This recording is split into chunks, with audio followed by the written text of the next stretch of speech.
So Top Gun also has what's called an adversary course. So I went to Top Gun to learn to be a bad guy. As the bandit lead, there were some events when I'm leading like 15, maybe even 20 bad guy aircraft. It would be like the Battle of Britain, man. There might be 15 to 20 bandits or so against, 30, 40 good guys over the skies of Fallon, man. That's what I was saying. The toughest flying over Iraq was boring. My combat sorties, I'm embarrassed to even use those words. The most challenging flying I ever had in my naval career was over the skies of Fallon. Welcome to Combat Story. I'm Ryan Fugit, and I served warzone tours as an Army attack helicopter pilot and CIA officer over a 15-year career. I'm fascinated by the experiences of the elite in combat. On this show, I interview some of the best to understand what combat felt like on their front lines. This is Combat Story. Today we hear our first combat story from a Top Gun and A-18 Hornet pilot turned successful options trader Matthew Whiz Buckley. Whiz found himself flying 44 combat sorties over Iraq and was scrambled just days after 9/11 to intercept a potential threat over the U.S., where he was authorized to go supersonic at just 1,000 feet with a full weapons load. Unheard of in the U.S. As with all aviators, we dig into the call sign, and Whiz is a great one. Despite the highs of flying jets across the world and graduating from Top Gun, Whiz also lost 16 fellow fighter pilots to accidents and suicide after losing a sister at a very young age that stuck with him for decades. As a result, he created the Top Gun Foundation to help keep veterans alive and found his way to plant-based medicines and psychedelics with other veterans like Marcus Luttrell, aka Lone Survivor, which we spend some time on during this episode. Whiz has had tremendous success in his post-military career in the options trading world and continues to train everyday people how to make a living doing the same with Top Gun options. In fact, his success is what made his foundation possible. This was a special episode for me personally, where we really dig into the experience inside the cockpit and nerd out on all things aviation, like landing on a carrier at night, and some of the learnings that Whiz was fortunate to take from Top Gun and how we can all apply those. I hope you all enjoy this one as much as I did. Whiz, thanks for taking the time to share your story with us today. You bet, Ryan. I'm fired up and honored to be here, my brother.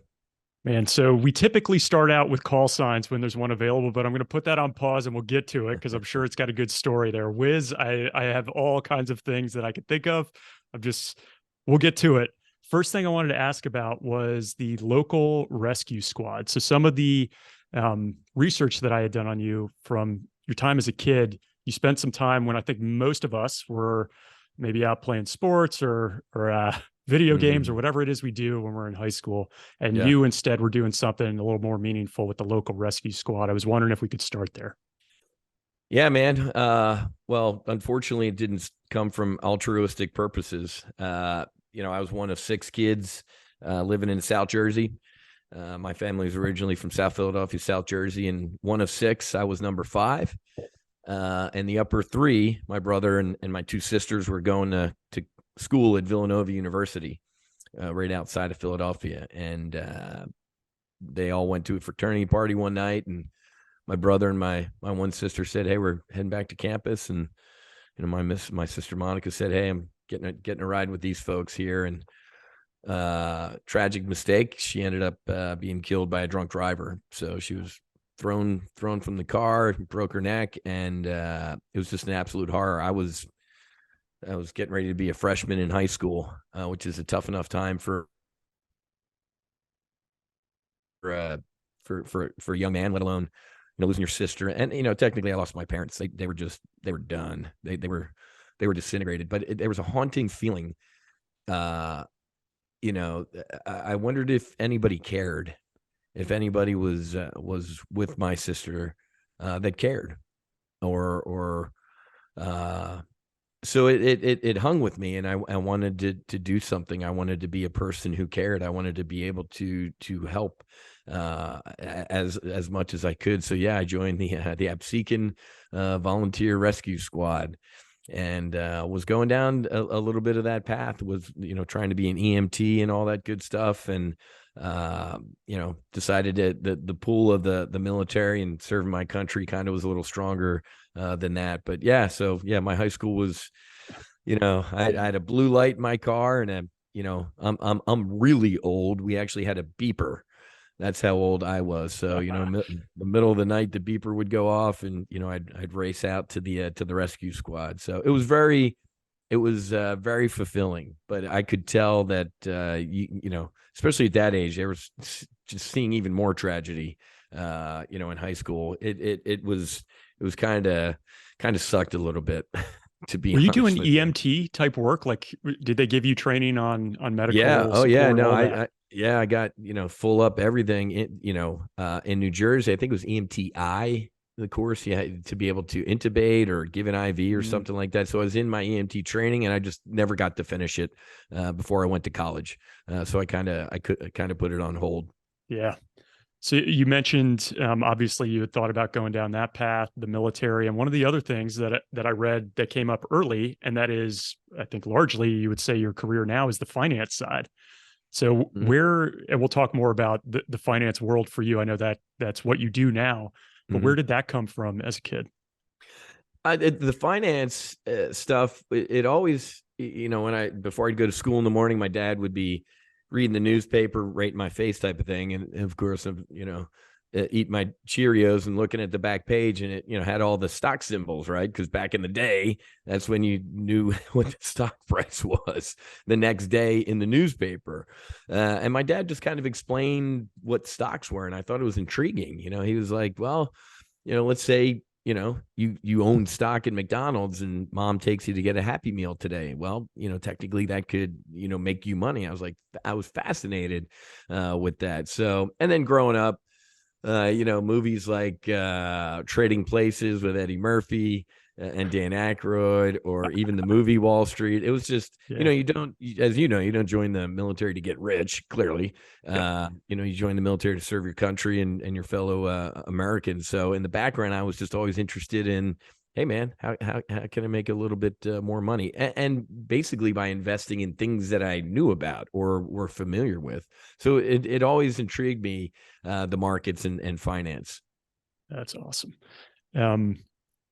Do you think that if you hadn't gone in the military, you would have found your way to doing something similar in finance anyway? That's a great question, man. I was always singularly focused. I think if anything, I might have pitched back into medicine. I probably, my 4-ish years on Wall Street, in the Chicago Board of Trade, you can keep it, man. Just especially coming from a fighter squadron. Man, these people wear golf cleats to step on each other to get up the ladder. You and I hate that. Yeah, man. In the Army or the Navy or any of our branches, right? If you make it, you put the ladder down. You get to go to Top Gun, or you do something cool. You help your bros and your sisters out. You put the ladder down. In Wall Street, man, they pulled the ladder up. And I just couldn't. Coming from a fighter squadron to Wall Street was just, you and me, man, in the squadron. If you didn't trust somebody, or that wasn't, they weren't a fit, they were gone. Right. And in Wall Street, it was the exact opposite. So I just didn't have what it took, thankfully, to be one of those Wall Street guys. Because, man, some of the most miserable people I've ever met in my life were on Wall Street, and they were filthy rich. And, just like the song, right? Mo money, mo problems. That's kind of what I saw. Yeah. So if I didn't pitch into the military, I probably would have went the medical route. I would have loved to have been a surgeon or a doctor or something pediatric, right? To help kids. And I probably would have done that. Is the put the ladder down phrase, is that from the Navy? Is that like as you're putting it down on the aircraft to get in, or is this? Yeah, it's actually the F-18. If you ever look at an F-18 Hornet, the ladder is kind of underneath the left side of the aircraft. So you actually have to, somebody has to put that ladder down for you to be able to get down. So I just kind of came up with that on my own. It's cool. I like it. Yeah, it works. Yeah, that's how we got out of the F-18. The ladder would come down out of the airplane. Okay. So where did the military kind of seed get planted for you then? You mentioned your sister clearly and like wanting to give back. So I understand that. Was there anything else that came up that well, it's funny because, my parents, middle class, lower middle class, like I said, 6 kids and not a lot of money. So the oldest, my brother, John, my parents were always pushing Naval Academy or this or that for kind of the free college aspect of it, because for sure. We weren't, we weren't printing money as the Buckleys of South Jersey.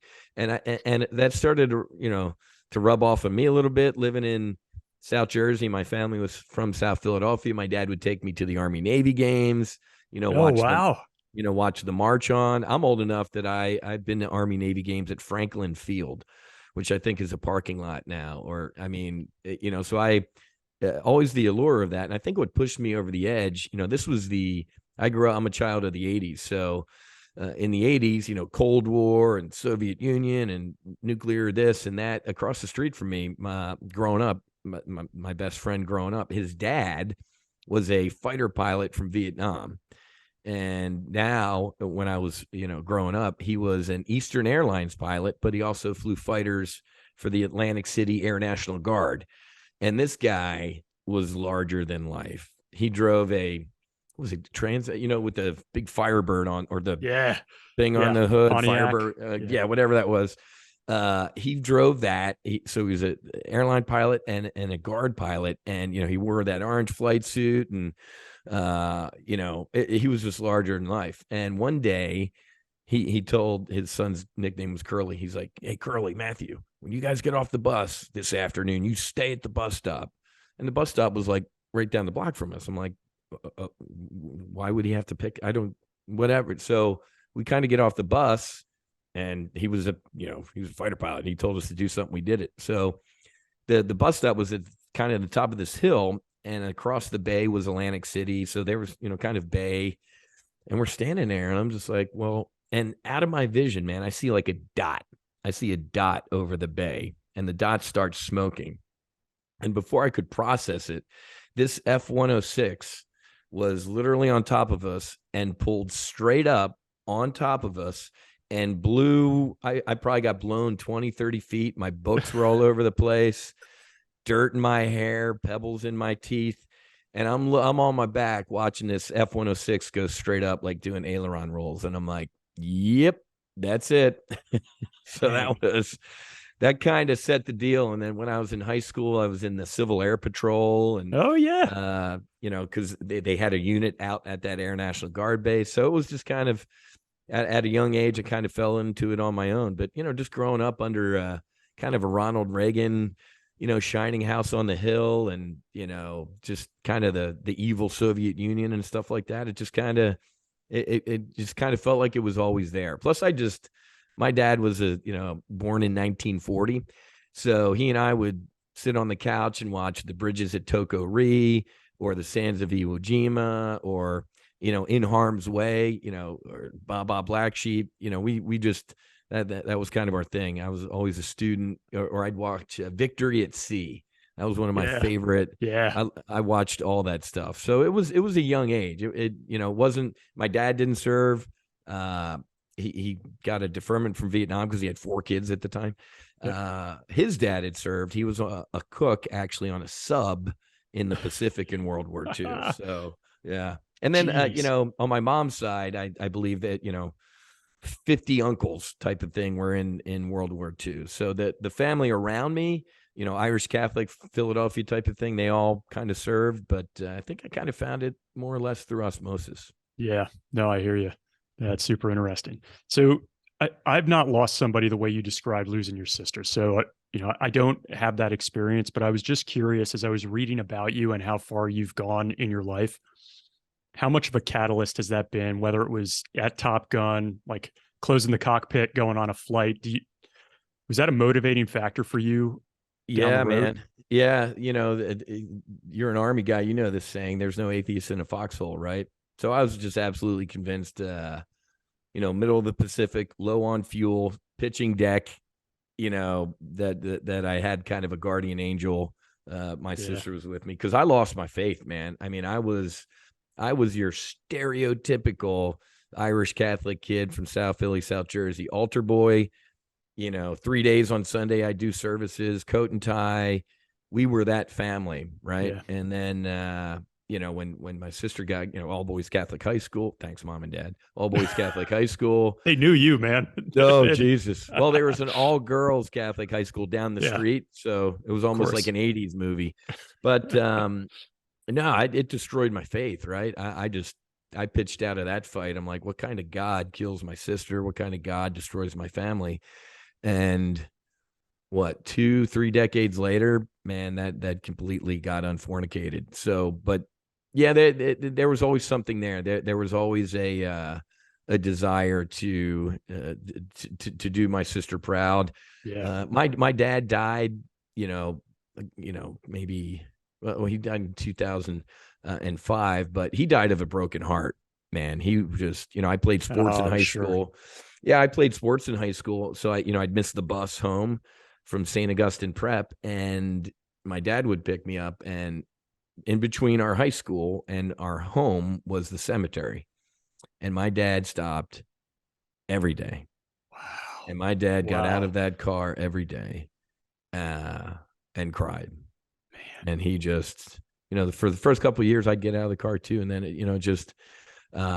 so he died of a broken heart. So I was always trying, and he was always, proud of what I did and going in. So it's when they both passed, and we can talk about this in a little bit. I had the opportunity to experience them again later in my life and find my faith. But losing both of them was definitely it changed the arc of my life in many respects.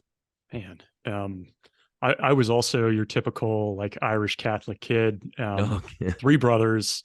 Oh, yeah. My dad was from East Rutherford, Jersey, like Irish community. Shit. Okay, yeah. He was in Vietnam. He flew Huey's in Nam. I was an altar boy all through high school. Same deal. And I lost my faith in Afghanistan. Yep. Very similar. Not similar. I can't say it's similar, but like I get it. Along the way, all that time committed, and then very quickly kind of lost it.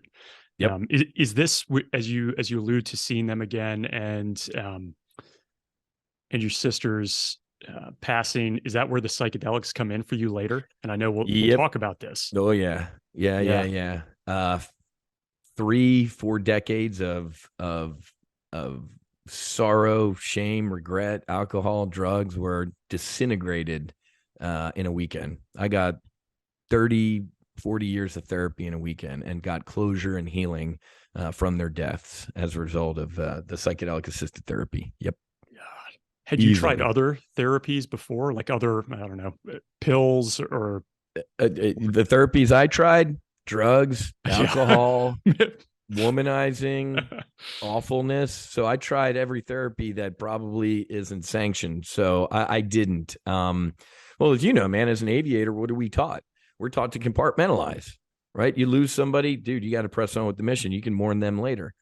And then we don't get to mourn them later. Then somebody else will, so all these little boxes in us build up. And if we don't kind of unpack those, man, they're all gonna come out in various ways. So, the psychedelic assisted therapy was just absolutely out of nowhere.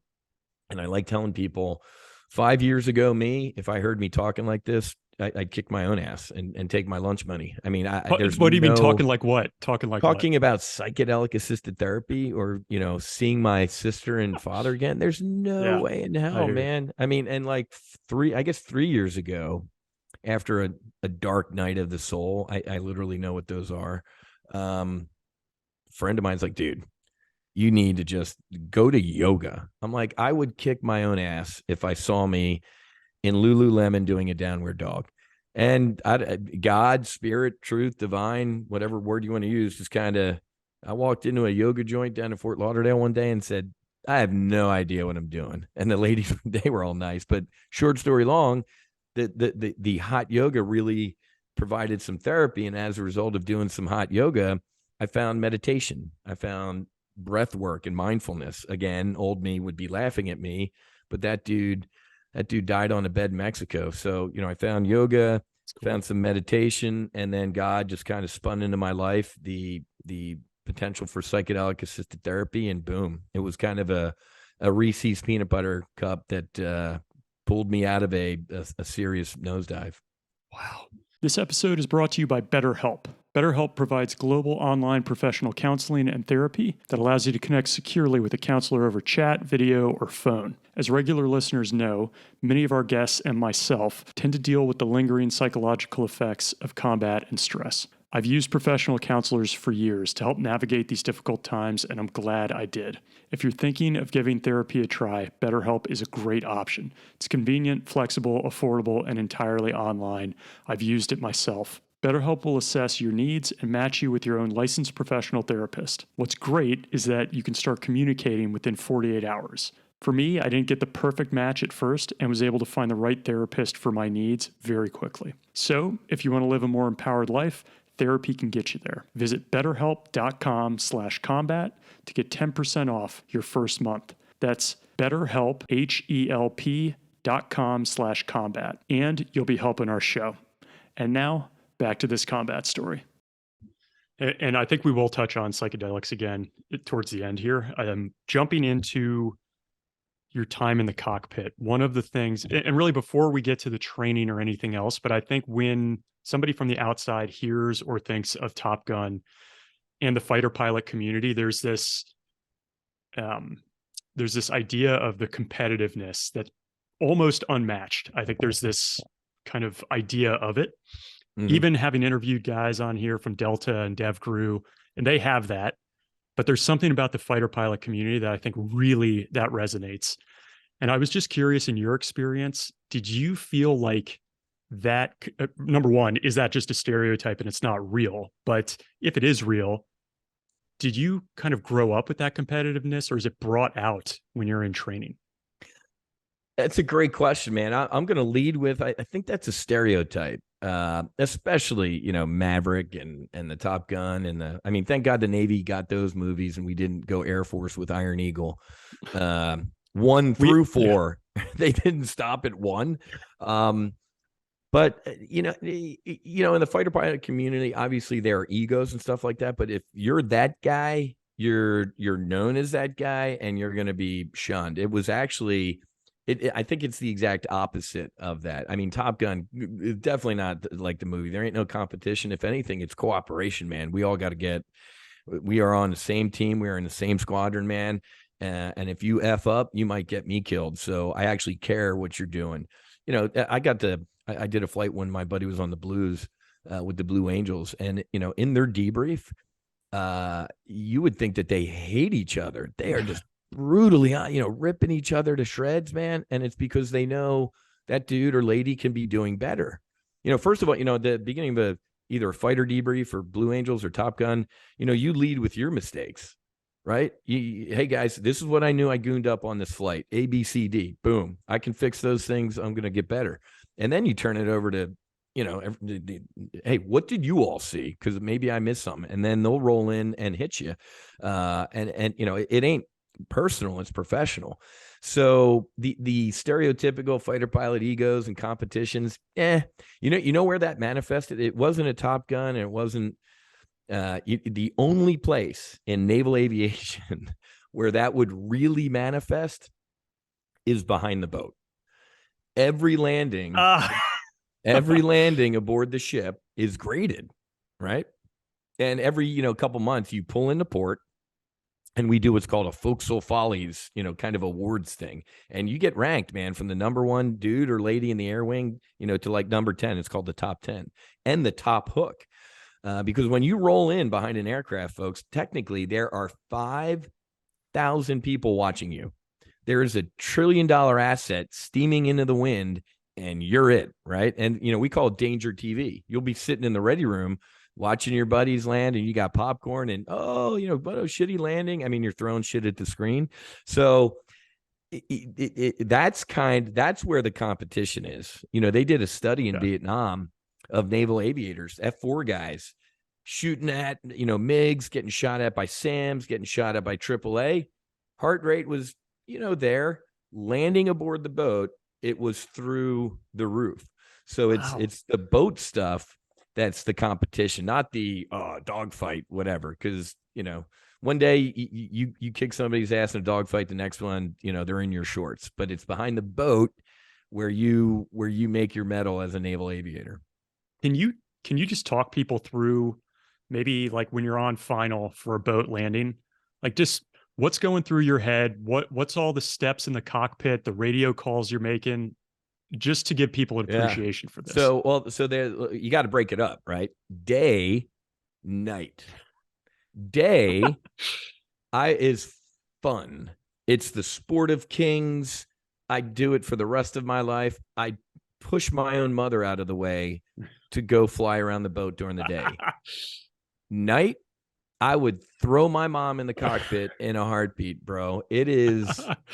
Night is terrifying. Night is it's as dark as the inside of a basketball. I mean, there were nights in the Gulf, all these little oil rigs in the Gulf, a little bit of flame on a moonless night, the stars and the oil rigs all, oh dude, it's a night vertigo. It is. So at night, on a straight in, dude, you are nothing but on the instruments. You are, and there's been night landings where I'd land and I don't remember kind of the landing because to your point, things are moving, man. My hands, everything's moving kind of subconsciously because you've been doing it repeatedly in training. And it's almost shit, man. It's a Luke, you turned off your targeting display. You literally are using the force, man, to get aboard. And you throw in some pitching deck, right? The deck going up and down, dude, that's a whole different story right there. Cause now you got to really, I was an LSO, a landing signal officer. So when I wasn't flying, I'd be on the back of the boat, helping other aviators get aboard. So if you, on a night pass, if you hear the guys or gals in front of you getting what's called pitching deck calls, like, hey, you're on glide path. Okay. Deck's coming up, keep it coming. It's like, oh shit, it's going to be one of these nights. And in a Hornet, you're already low on fuel, man. As soon as you launch, you're low on gas. So night sucks. Night is brutal. There's been and the worst part about night, aside from if you live through the landing, is you got to taxi around on the flight deck. And if you've seen night flight deck, there ain't no lights. You got a couple 18-year-old kids with wands, and they're dealing in inches. And the F-18, the nose gear's, a couple feet behind your butt. So technically, you could be out over the water before they even turn the jet. So, and you have to stare at the dude. You can't be like looking at the deck edge. You got to look because they're going to turn you just at the right second to not let you go over the side of the boat. So you got to stare at these wands as your body is off the aircraft carrier, right? And there's been times when I've shut down at night, and the plane captain puts the ladder down and he's looking at me like, hey, you can get out now. I'm like, yeah, let me just collect all my things because my knees are shaking. I don't want to try and step on the ladder and end up falling on my ass. So night's just it sucks. Day, man, it's hooting and hollering and the sport of kings. Because day, it's not a straight in. You come into what's called the break. You come overhead the ship, you do a 6-7G break, and from the abeam position, you're abeam the aircraft carrier, 30-degree angle of bank. It's just you're kind of dogfighting from the abeam to you touching down on the deck, man. During the day, you're dogfighting. I mean, you're constantly making corrections, angle of bank, power, trying to stay on speed. But bro, once you roll wings level behind the boat, it kind of hits you.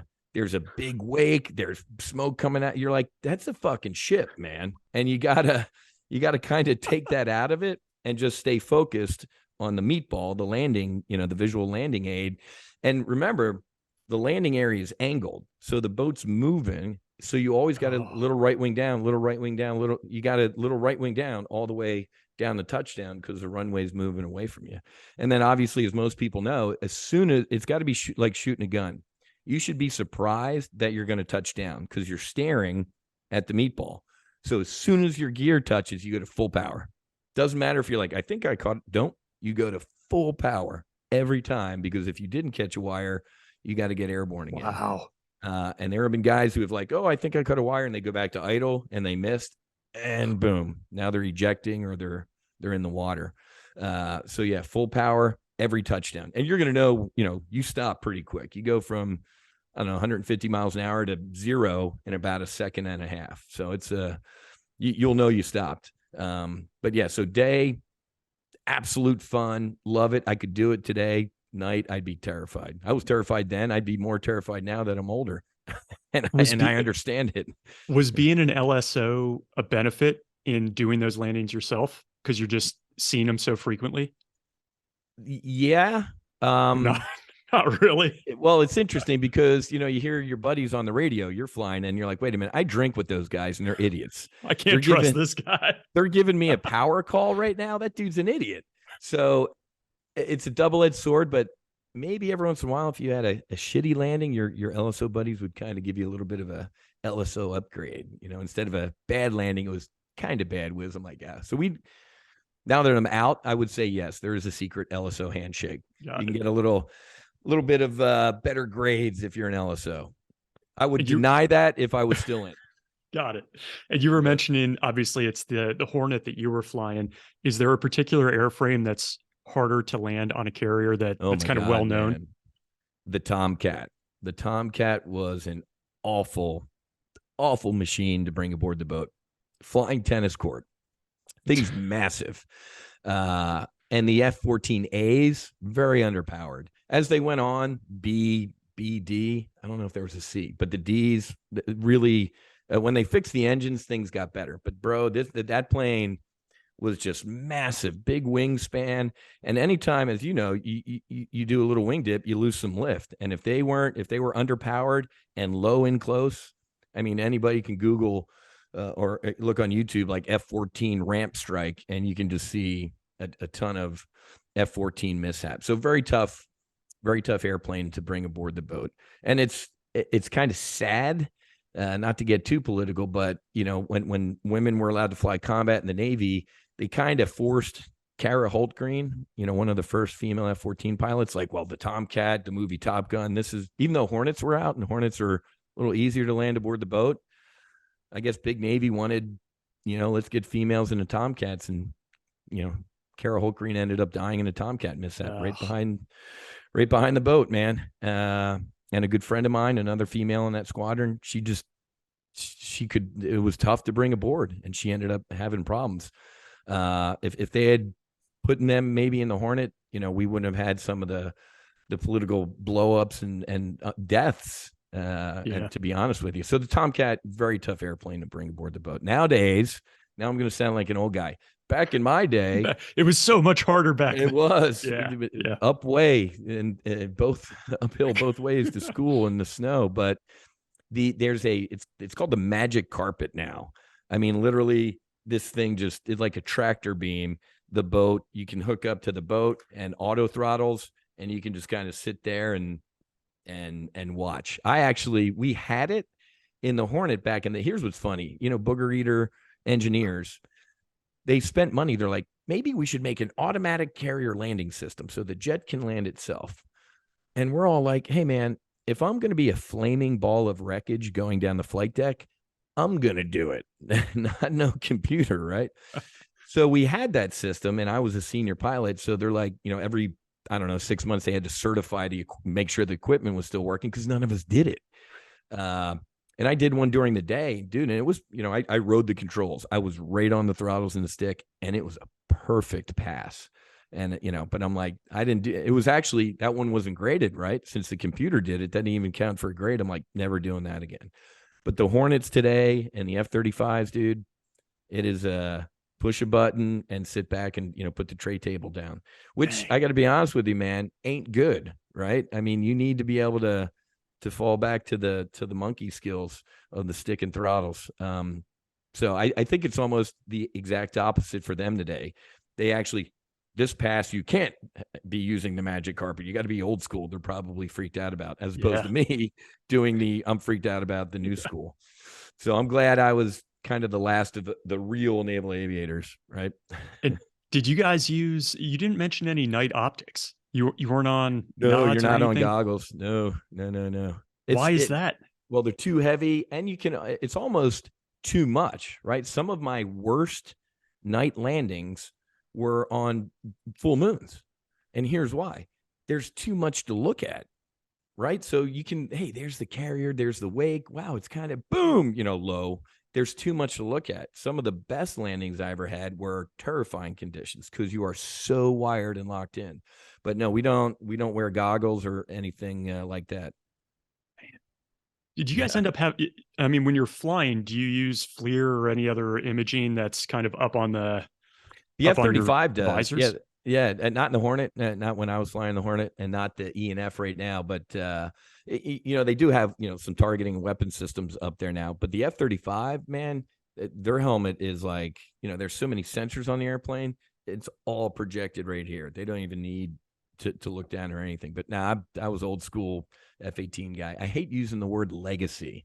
I flew the Legacy Hornet because now there's Super Hornets. It's sad. No, I hear you. Same thing with Army aviation with the aircraft there. Like, hey, back like the Apache I started on, you had to manually level your fuel tanks, and it was just another task in the cockpit. It's not hard, but if you're in a gunfight or something's going on, you're not thinking about that. Correct. And then you kind of you upgrade, and we could start seeing people from miles out, taking shots before they could hear us. And then the tanks are leveling themselves. So I think you always have this. And my old man who flew Hueys and Nam, I bet. We didn't even we had nothing. None of this stuff. Like, I can't even imagine navigating on a real map anymore. Like, I didn't really have to do that. Right. I'm sure you did. Right? I did, man. We had to strip our own charts, man, with glue and we did have to do that in flight school. We had to glue everything. And that it's hard to explain that process. Yes. Oh my God. And you had to fold it, right? Like you had to it was a flip thing. Yeah, you had to oh my God. And it's funny because even though your buddies in front of you, the class in front of you just did them and you could have taken his, you still had to make your own. Yes. You had to do it. It was like a rite of passage. It was a rite of passage. You go through. You were pledging a fraternity. You really were. Yeah. I had to do it, so you got to do it. Oh, geez. All right. So before we jump in a little bit more, can you talk about the Hornet? Just haven't interviewed anybody who's flown that. We've had pilots from other airframes, but just not that one. Yeah. Clearly I'm biased, but I was a Hornet baby. So I flew in flight school. I flew the T-34 turboprop, the Mentor, which is beautiful airplane. I loved it. And then the T2 Buckeye, and then the A4 Skyhawk. So I lucked out, got to fly the A4. Dude, that was you wore the A4. I mean, I'd have to snuggle into it, man. And it was an extension of your body, the A4. I bring that up because as I got winged and left, they were bringing in the T45, glass cockpits and shit. So got to fly the A4. And then, Hornet's it's a single. I was single seat. There are two-seat Hornets now, obviously, for the folks who saw Maverick. Two-seat or single-seat twin-engine afterburning aircraft, air-to-air and air-to-ground. It's the first fully dedicated fighter from the ground up to be both, right? Back in the day, you watch the movie Flight of the Intruder or something like that, or during your dad's time, man, they had F4 Phantoms for fighters. We had A6 Intruders, and then we had EA6 jammers. I mean, you looked at the flight deck and it was like Frankenstein. So somebody eventually finally woke up with a good idea that said, hey man, why don't we make a multi-purposed fighter, a dual role? So the FA-18 was the first one built from the ground up. And it literally proved its FA-18 status with Mert Fox and Mongo, 1991 opening day 1, 2, 3, whichever one of Desert Storm. Bunch of Hornets going in to attack. I think it was H3 airfield. So that they're in air to ground mode, and all of a sudden the E2's like, hey, you got MiGs on your nose. They go into air to air, pick them right up on the radar, visual ID. Hose off a Sidewinder and a Sparrow, kill 2 MiGs, and then they roll in hot and bomb their airfield. So it's the first jet where you could fight your way in and fight your way out.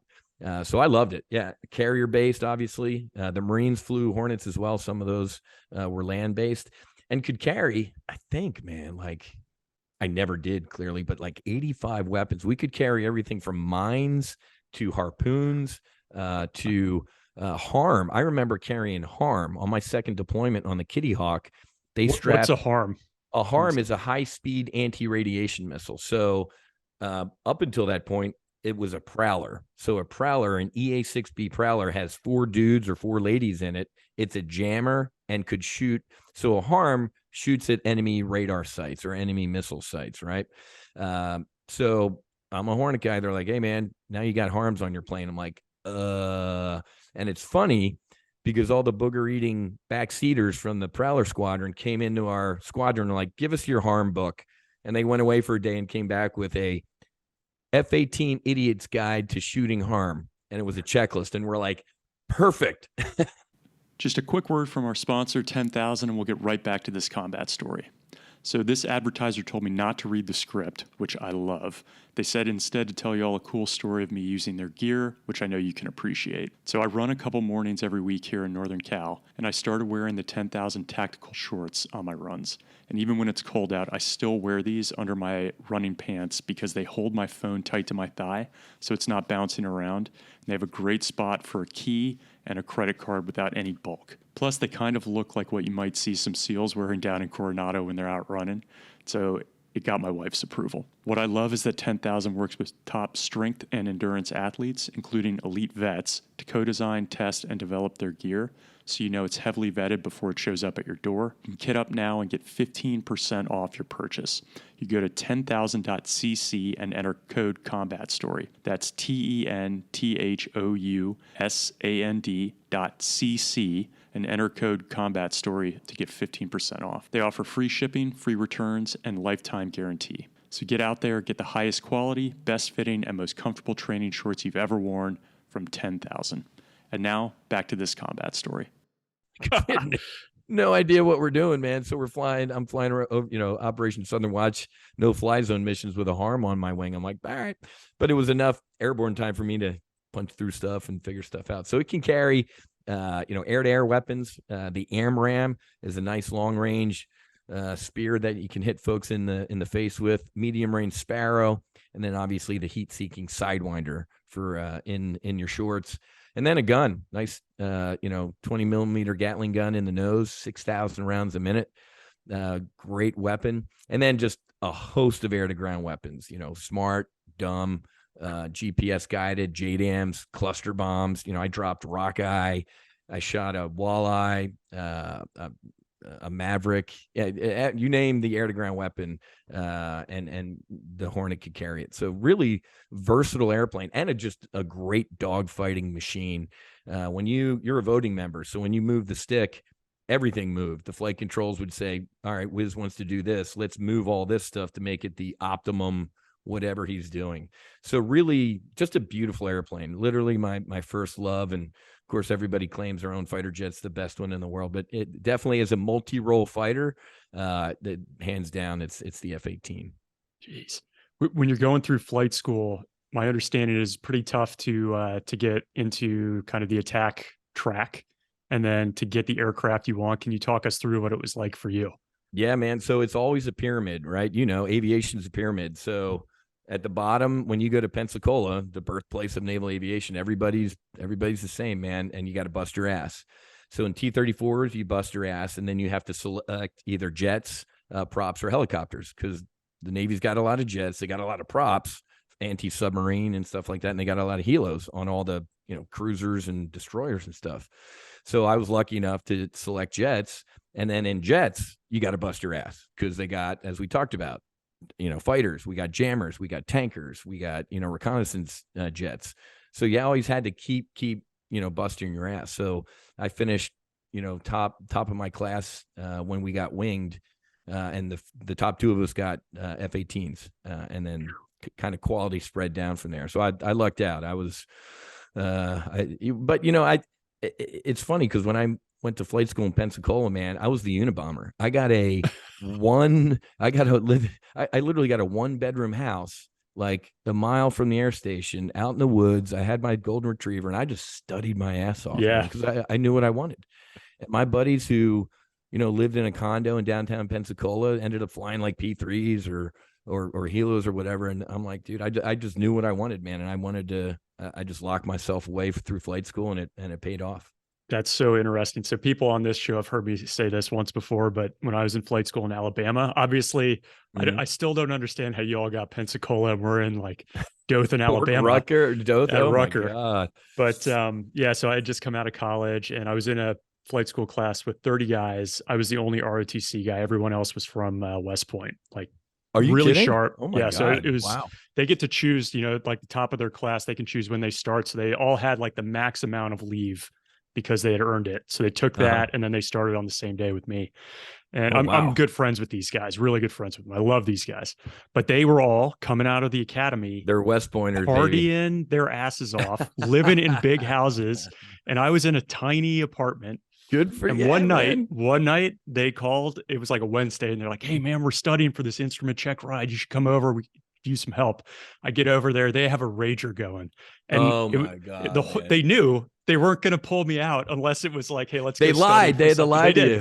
These bastards. But I know what you mean, man. Cause, and I'm curious, I want you to tell me, like, what is the moment like when they unveil, all right, here's your ranking. Like, do they bring you all into a room? What's that like? Yeah. So, well, it's funny, man, because all throughout training, you kind of go in the student control office, and I'd sweet talk the secretary and, bring her donuts. And so how the grades looking type of thing. So, this was back in the day. So, the commanding officer brought me in just after I did my last flight in the A4. It's called a soft winging. You can put them on your flight suit, but the hard winging, when you get to the officers club and your parents are in town and stuff. But after my soft winging, he brings me in the office and he's like, "All right, Whiz, the needs in the Navy, right?" I'm like, "Oh, fuck." As soon as you hear that sentence, not everybody gets their first choice. And I'm like melting into the floor. I'm like, son of a bitch. And I forget what else he said to bullshit me. He's like, "But you did." Typical ambush. He's like, "Not everybody gets what they want." I'm like about to cry. And he's like, "But you did." I'm like, whew. Wow. So it was cool. But here's typical. You'll understand this, man. Here's the military. I went to school in Jacksonville University in Florida. I'm from Jersey. I'm an East Coast guy, right? I wanted Virginia Beach or Jacksonville, where I went to college, to fly Hornets. I got Lemoore, I got California, and the other guy who got Hornets from me literally lived in California. So I asked the skipper, I'm like, can we just kind of swap? He's like, "Yeah, no, call DC." And he gave me some detailer to call.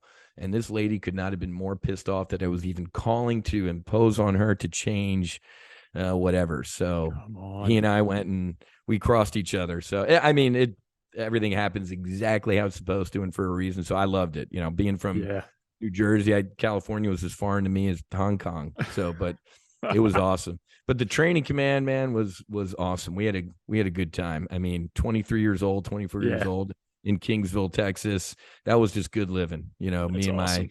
my bride to be. Yeah, I look back fondly on all that time.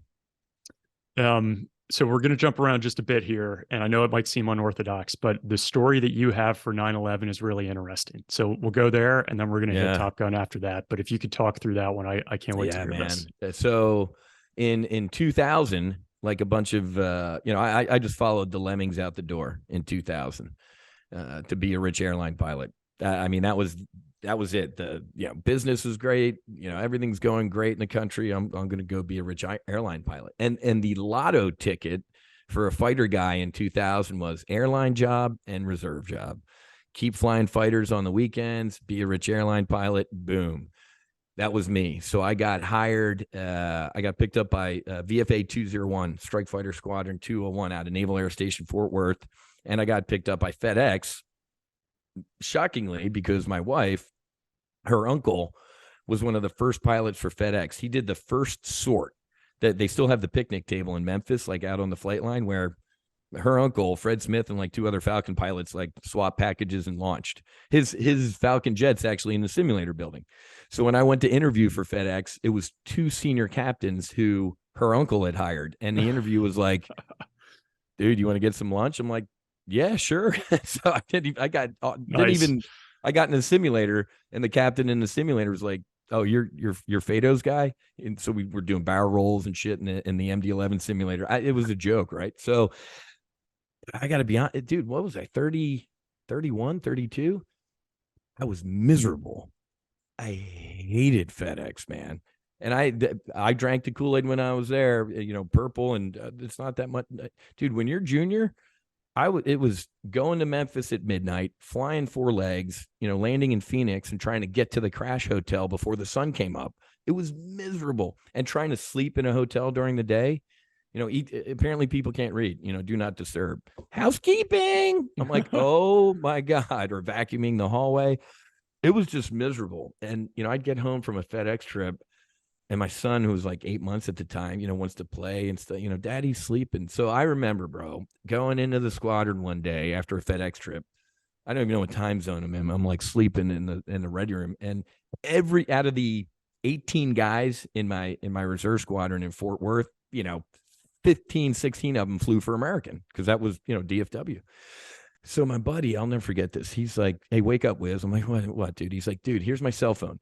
If crew scheduling calls, tell them you're me and you'll be there in 2 hours. I'm like, wait, hold on a second, dude. You're going to do a 1v1 and you're sitting reserved for American. He's like, yeah, man. I'm like, done. Unbelievable. I'm like, you know what? Well, you know what pushed me over the edge was like, I landed on a FedEx trip in Atlanta. And of course, the pilot contract at FedEx says that, the crash hotel can't be near the airport because it's loud. Guess where the crash hotel was? Downtown Atlanta.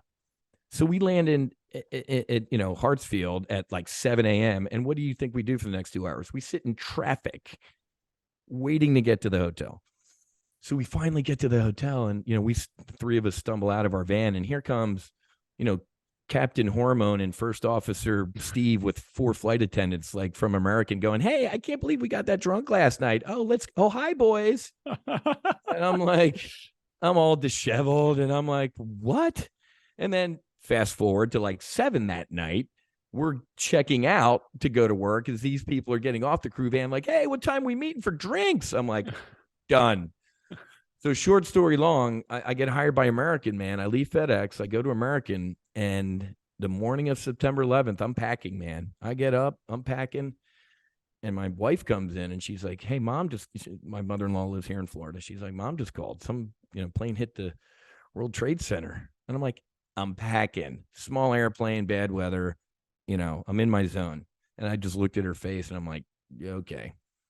So I go out into the living room, man, and I saw what you saw. Everybody saw blue sky, beautiful day in New York City, and a big freaking fiery hole. And I'm standing there going through my mental aviation checklist of how that could have happened. And boom, next one hit. And instantly, I'm like, we're under attack.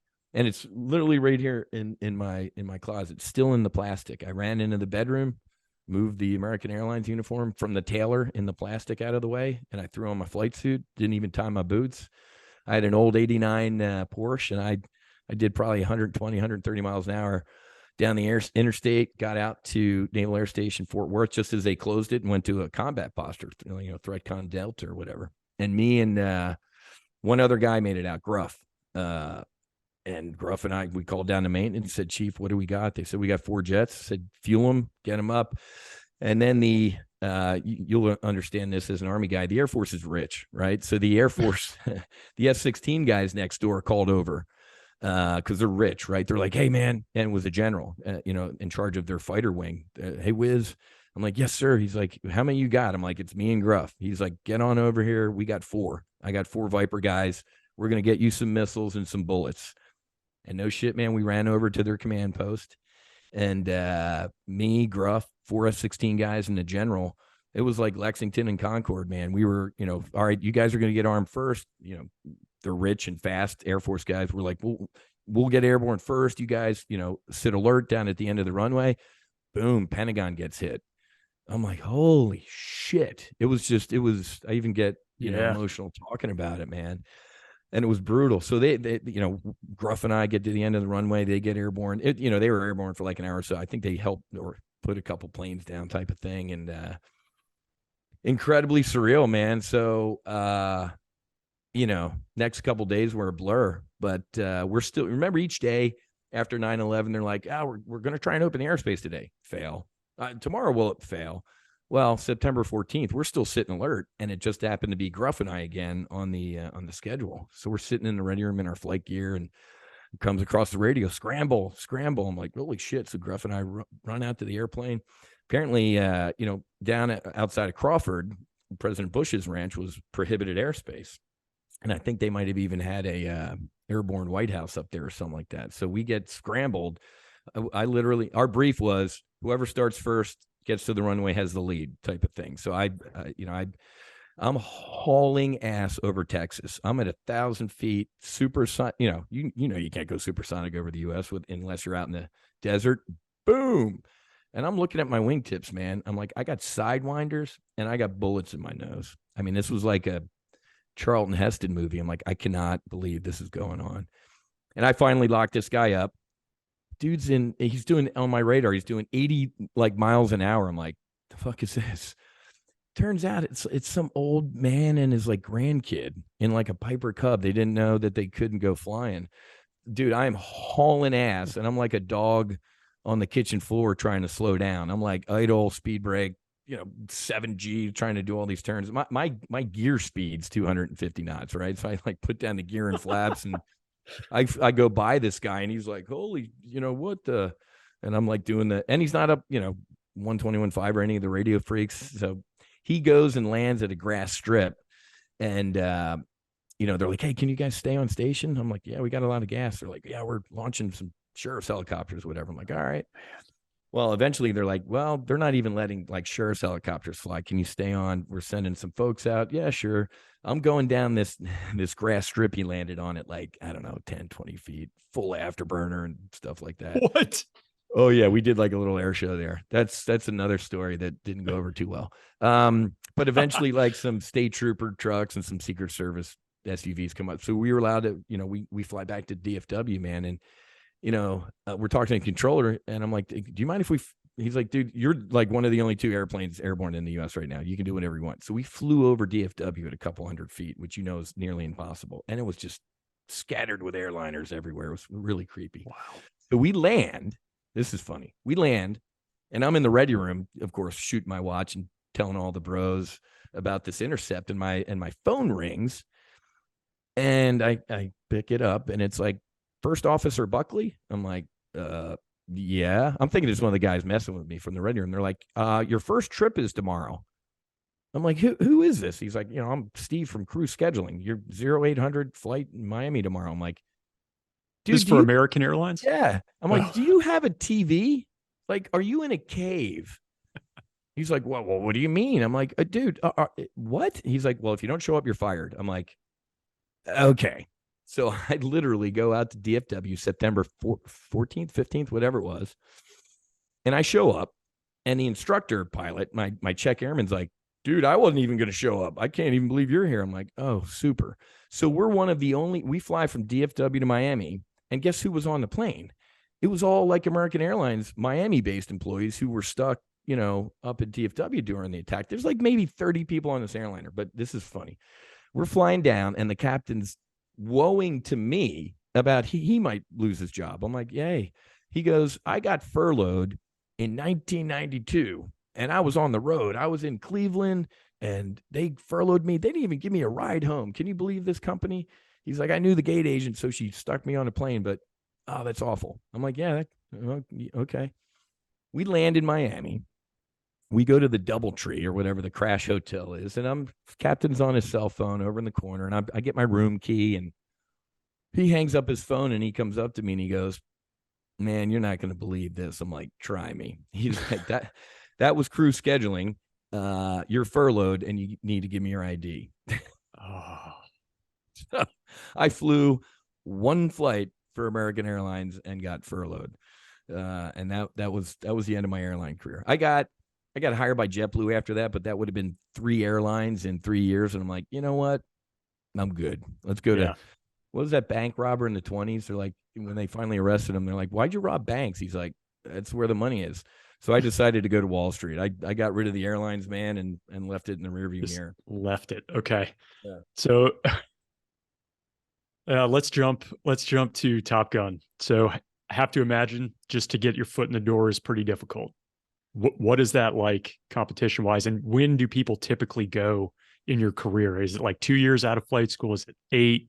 What's that time frame look like? Well, clearly the board was hung over when they selected me, or a briefcase full of cash. So there's the course that I went through. So there's a couple courses. There's the no kidding Top Gun course, SFTI, and most naval aviators, naval flight officers go to Top Gun during what's called a sea tour. So you get your wings, you go to the fleet. That's called a 3-year sea tour. Once you get done with that, you do, guess what? It's called a shore tour. So towards the end of that sea tour is when you'd start looking to potentially go to Top Gun. So those folks go through a massive course, 4 or 6 months. I'm not even sure how big it's called the Blue course, right? So that's the big Top Gun course. I mean, just it's pretty hard. I wasn't smart enough for that. So when I was in the reserves, I was the adversary officer of our fighter squadron, because one of our reserve squadron's duties was being an adversary squadron. So we'd go down to Key West every other month for 2 weeks to be bad guys. We'd go up to Fallon. We'd go up to Virginia Beach. So we were the bad guy squadron. So Top Gun also has what's called an adversary course. So I went to Top Gun to learn to be a bad guy. So I went up and actually learned how to be a super bad guy. So I read all the enemy stuff, all our stuff. So you had to be a really good blue guy. You had to be a good one of us in order to be selected to be a bad guy. So it was pretty tough for me, man, because I was a slack-jawed reservist. They put me through the ringer. It was not easy. We had to do the 1v1 syllabus. And then, as a bandit, as the bandit lead, there were some events when I'm leading like 15, maybe even 20 bad guy aircraft. So you'd have to come up with this complex. In one flight? Oh, yeah. It would be like the Battle of Britain, man. There might be 15 to 20 bandits or so against, 30, 40 good guys. Over the skies of Fallon, man. That's what I was saying. The toughest flying over Iraq was boring. My combat sorties, I'm embarrassed to even use those words. The most challenging flying I ever had in my naval career was over the skies of Fallon. So as the bandit, as the adversary, you were responsible for coming up with all the bad guy tactics, and then obviously going out and executing it. And you have to really do this in your mind, right? So you're listening on the radio, you know your plan, right? All right, these F5s are going to be hiding behind this mountain and they're going to pop up at this. So it's this whole orchestra in the sky that you have to be in charge of. And the blue guys would come in, bomb the airfield at Fallon, and then have to try and make it back to their ship. So not only did you have like an ingress presentation, you had to, you had an outbound too. And being a bad guy. So in the debrief, we do our bad guy debrief, and I'd have all the notes. Hey, I took a shot here. This guy's dead. And then I'd have to go to the good guy debrief and sit there for some of these flights were maybe like an hour, and some of the debriefs were 4, 6 hours, 8 hours. Wow. Usually as a bad guy, though, I'd be able to say, hey, dead, here, shots, and then go drink at the officers club. But there were some times where, we'd have to hang out as the red lead just to help, right? But it's a tax range. So you sit in kind of this big movie theater and you can watch everything kind of played back, and when people squeeze the trigger and the fake missile flies off and stuff like that. So it was challenging, man. But the guys and gals that go through the good guy course, it's very tough, and it's extremely hard to get selected. So I got picked up as a slack-jawed reservist. I was a quota. I was the reserve quota guy. I snuck in. What is it about that training that makes it like the most difficult that you've done? Like, what is it that they're doing there? Is it the volume of training and how quickly you have to turn around and do something again? Is it just the tactics are harder? What is it? Well, the best part about it is it's the most current and up-to-date tactics, right? So all our alphabet letter agencies are out there doing their secret squirrel shit. I mean, now we can talk about it. I mean, hell, we had MiG squadrons flying out in Ellis, right? And all the bad guy radar and surface-to-air missile systems you can think of, they are probably in the desert in Fallon, and we fly against them for real. So when you're ingressing to the target in Fallon, you're getting lit up by SA-6s. You're getting lit up by what you'd be really getting lit up. That was the other thing we had to do as the Red Air lead, was we had all the ground IADs, right? The integrated air defense system. So we actually had missile commanders. We had folks in these missile things. And some of the heat-seeking missiles, like if they didn't put out flares, if you didn't see the jet putting out flares, that was called a good kill. So it's just the intensity of it. It doesn't get, we should be, if we go anywhere in the world in the combat and we're surprised, Top Gun failed. right? Everything else should be a letdown. This has to be the most difficult flying out there, or otherwise we're failing. And it's interesting because people think that, like, unless you go to Top Gun as an instructor, you're not there as a career, right? You go and, you put the Top Gun patch on your shoulder. And one of the good things about Top Gun is they actually teach you to be a teacher. So you get back to your fleet squadron with the flowing robes going, hey, man, I just got the latest and greatest tactics and intel. Let me pass it to you all. So that's why we don't need everybody to go to Top Gun. We just need good ladies, good dudes who can teach as well, that can come back and kind of spread the word. So back to our earlier conversation of, like, if you just weren't kind of fitting into the squad, if you weren't kind of good, you ain't going to be going to Top Gun. We need folks that are going to go and come back. But I mean, everything is elite there. I mean, you can't be 1 second late to a brief. I mean, if you write on the whiteboard and turn and point at somebody with the marker, you're drying out the marker tip, type of thing. I mean, they debrief everything. Oh yeah, man. There's an 8-hour lecture on how to give a lecture, how to hold your hands. Dude, it's PhD level combat. So yeah.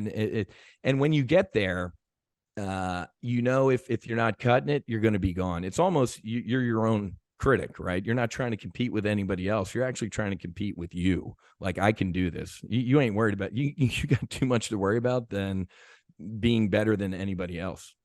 Do people end up getting booted out of that course frequently, or is it pretty much like they've vetted folks pretty well to get them there? Yeah, the vetting is pretty good. If you're sending somebody who ain't going to make it through there, you guys failed as a squadron. If that was it the probably best, looks bad on you.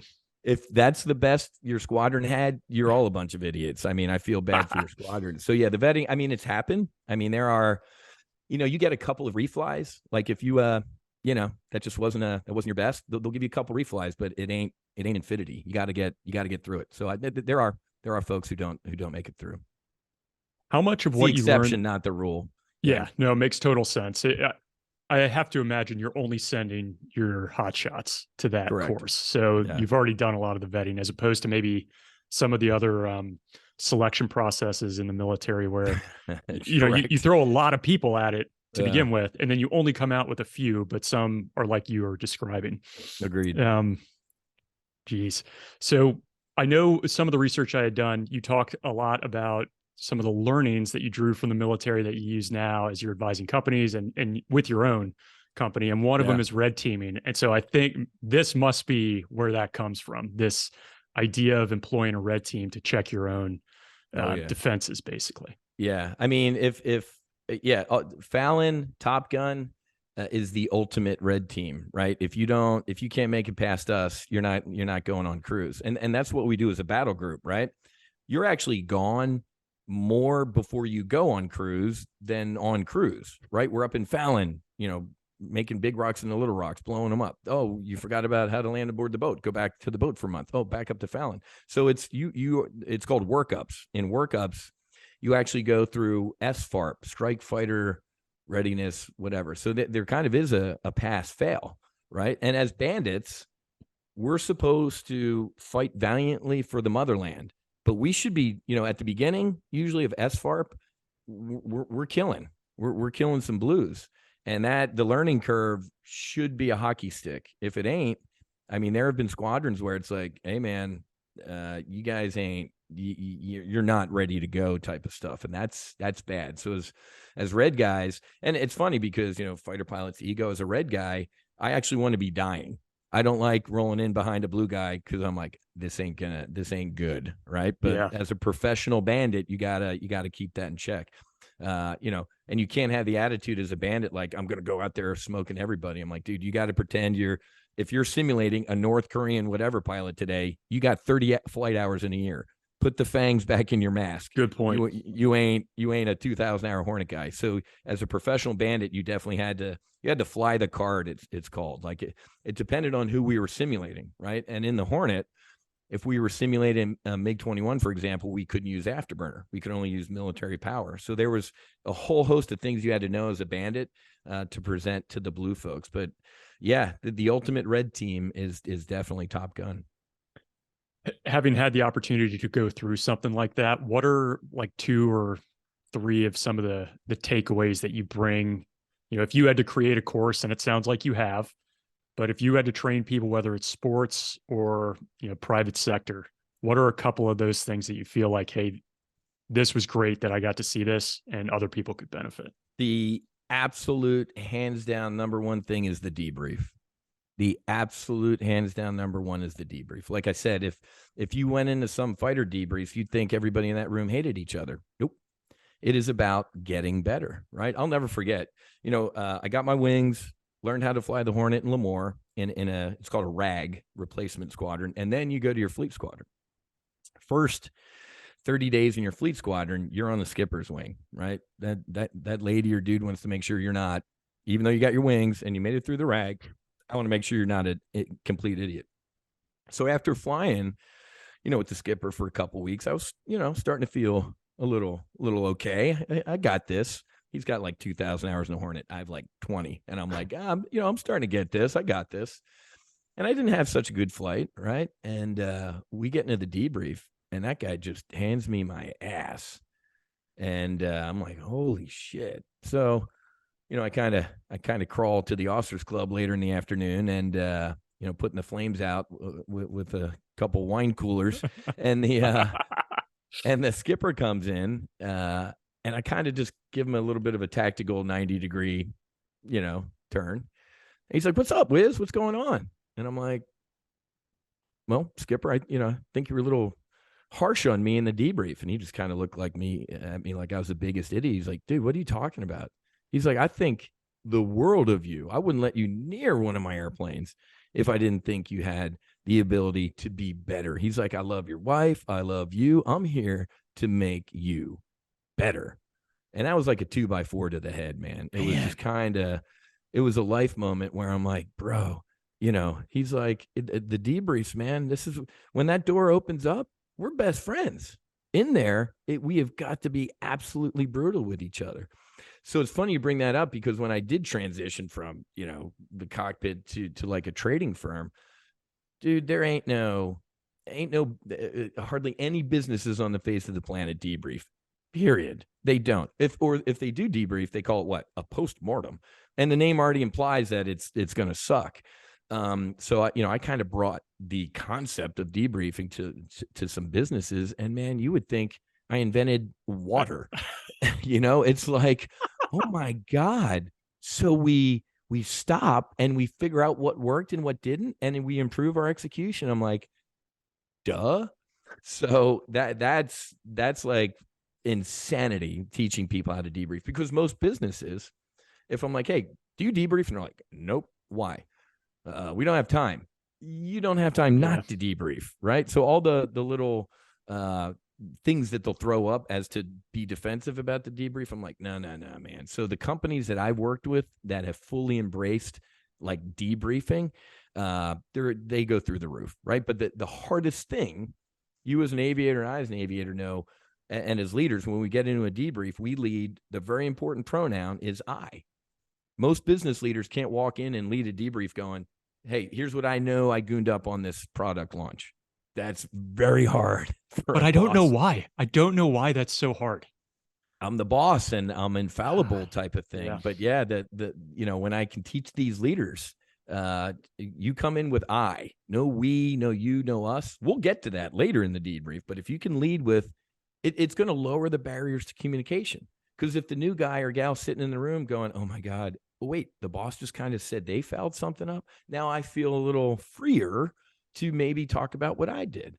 So the folks that I've from Wall Street to regular businesses that kind of learn the debrief, they love it. And it's funny because sometimes I'll give a keynote, get off the stage, "Thank you, good night, try the veal," and I'll get attacked by tons of employees that are like, "You need to talk to our boss. We need to be able to debrief." So a lot of the companies, it's interesting. I'd say 70% of the companies, when I do a keynote or whatever and debriefing, their employees are on their feet about the debrief. Most of those companies are like, oh, thank you, Whiz, wonderful keynote. It's like I turned the lights on in the kitchen and showed them where the roaches are. Some companies just go, yeah, that was a great speech, click, and the lights go back off, because they're not, it's not the culture, man. It's tough. Such an important part of that, I think, is the ability that you describe with your skipper to like come out and talk to you afterwards or find you. Like, I don't know if that was just by chance, like at the O Club, but presumably he had other things to go do. And I think, man, you know what? I should track Pug down, man. He was a great dude. He probably knew, I was a tail between the legs type of thing. Yeah. But it's interesting because I think I kind of tuned the end of the debrief out, because when I teach people to debrief, I'm like, you always end a debrief on a high note. Nobody leaves with their tail between their legs or their ears pinned back. You end on a high note, because even if the mission sucked, during this debrief, you found out what happened and how that ain't going to happen again. That's an incredibly powerful thing to end on, right? Like, hey man, we got shot a couple times in this mission, but we figured out what happened. That ain't happening again. So end on a high note. I think he ended that on a high note, like, hey man, blah, blah, blah, but I was too out of it. So I always do that, man. I end every debrief on a high note. If the mission was a success, it's easy. If it sucked, you still can find the good in it. Yeah. Okay. So now the question, where does Whiz come from? Oh, dude. Now this is a family podcast. I'm not, let's just say, man, fighter pilots ain't running around with Maverick or Iceman or any Gucci call sign.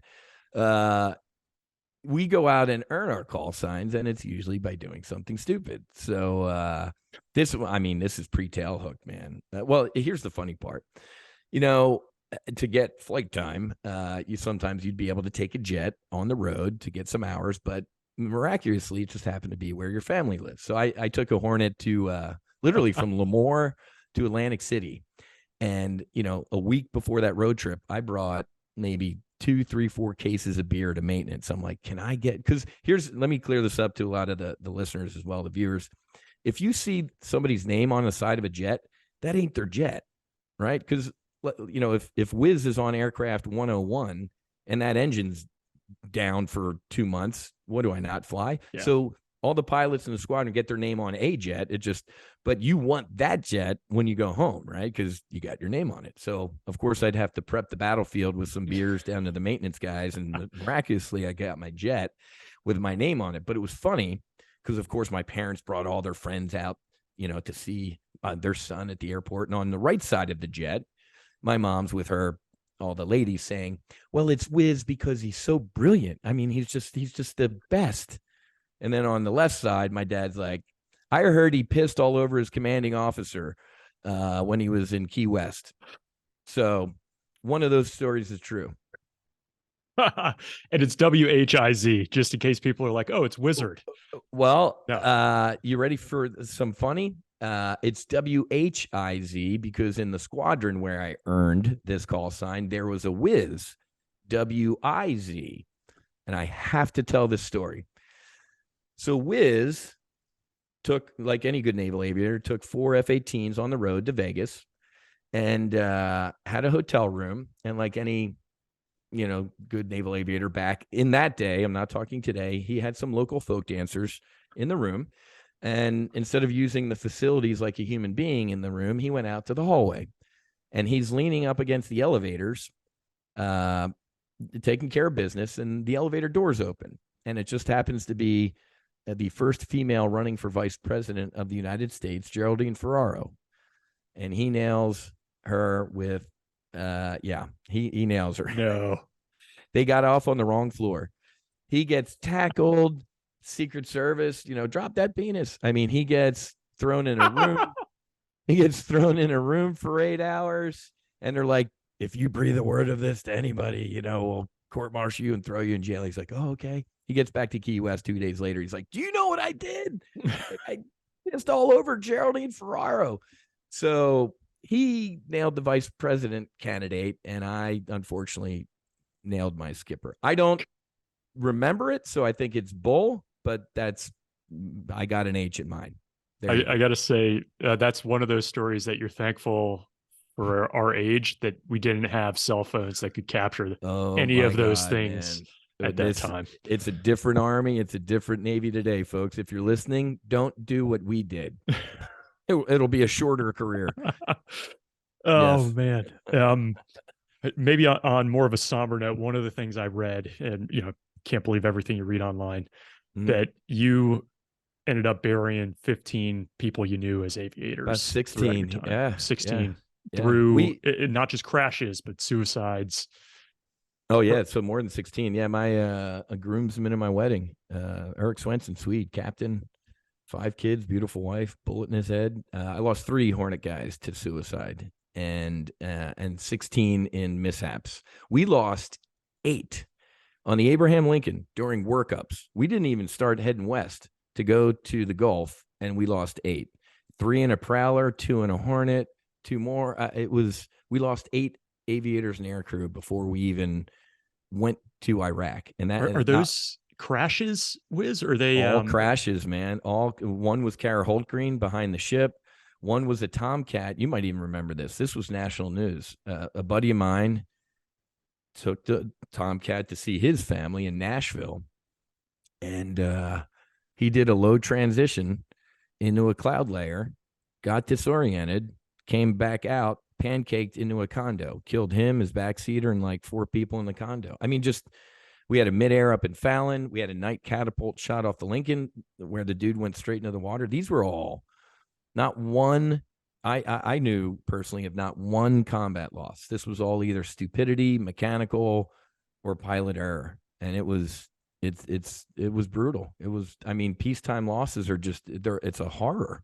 It's a horror. So yeah, I had some, I lost a student that I can't, well, I've healed that guilt, but quick story, the Marines need aviators, Whiz. And so I was the carrier qualification phase head. So before you get your wings, you go to learn to fly and fight the Hornet. Now, before you go to your fleet squadron, you got to learn how to land aboard the boat. So I was the last phase that Hornet Navy and Marine pilots would hit before they got to their fleet squadron. And this Marine, man, Captain Miguel Avora, he wouldn't cut it, man. I flew with him earlier, and he seemed like he was not, he should not have been flying Hornets. And he had gotten repeatedly a lot of extra flights. And finally they did an HFB, a human factors board, with the OPSO and a couple other instructors and me, since he was going to be coming to CQ, the carrier qualification phase. And in the board, I'm like, nope. Because he was in what's called fighter weapons. He was in the part of the RAG, the boat's at the end, right before the boat is air to air. You're flying formation, you're having to work your radar, you're shooting bad guys. I mean, it's pretty intense. And I'm like, guys, landing aboard the ship is either equal to harder than any of that stuff. No. And the OPSO is like, Whiz, we got to be unanimous. We need, the Corps needs Hornet, blah, blah, blah. And I'm looking at my watch. I got a brief in a half an hour. I need lunch across the street at the Rice King. I'm like, fuck. Okay. Yeah. But he's like, here's what I'll do. Why don't we do this? Why don't we put him on double secret probation? And I'm like, isn't he already? No. So here's what we'll do. We'll do out in Inns de Yuma, Marine Corps Air Station. He'll sit in the back seat and watch an instructor fly that fighter web hop. They'll land in Yuma, debrief, and then he'll get in the front and the instructor in the back. I'm like, ain't that expensive? I mean, is there who else is getting? I'm like, okay, great. If that's your double secret probation, kind of a demo do. Okay. No shit, man. A week later, they go out to Yuma, first flight, they swap. And my good buddy of mine, Chili, is in his backseat. He's the instructor. And he's like, Whiz, we're bugging out. We shot. He was doing okay. We're on the deck, like 6,000 feet, the hard deck. We're bugging out, man, hauling ass. And all of a sudden, an F5, a Bandit, swings our wing. But we're going so fast, that guy's not a factor. And he's like, I saw him look. And before I could talk over the ICS to say, no, just keep going, he cranks as hard as he can to turn into the F5. And he's like, in the blink of an eye, dude, we were out of control. We were just boom. And 6,000 feet at the time was the minimum ejection altitude if you're in out of control flight. And he's like, dude, we boom. I mean, just canopy. He's like, I yelled up, I pulled the handles and boom, I'm out. He's like, I'm in my chute and I see, Hornet hit the desert dust and fireball. And I'm looking around, man, and there ain't no other chute. I'm like, oh, Christ almighty, man. So this kid died. And how he died's even more horrible. So the F-18 has a command eject, right? So if the backseat guy pulls, there's gas from that motor that goes through tubing to hit the front seat too, and a little bit of a time delay, right? So the backseat has to go first, because if the front seat guy goes first, you're going to burn the backseat guy. So backseat, here's what happened. That gas went to some Fetzer valve that was corroded or whatever, and the gas didn't go to fire the front seat. However, they found that kid in his seat. They tested the seat. If he had pulled his own ejection handle, the seat would have worked. Every instructor pilot in that squadron, including me, would say in a brief, if we're going to eject, I'll race you for the handle, meaning we both pull, right? Even if he pulled, it would have been a little bit of a delay. Seat would have worked. So this kid, after Chili ejected, sat in that seat for 15 seconds and rode it all the way in. I mean, I would have been I would have pulled that handle. I'd been flapping my hands. I would have been doing everything. They grounded the fleet, the 2-seat Marine F-18 seat, and they found out like 70% of our 2-seaters, that Fetzer valve was corroded and would have, and so they fixed that. But here's the scarier part. We surveyed the students and we said, how many of you, if this happened, what would you do? Like 98% of them said we would wait. We'd try and get into a good body position and wait for the seat to fire. We were fucking mortified. We're like, are you all stupid? Are you not hearing us?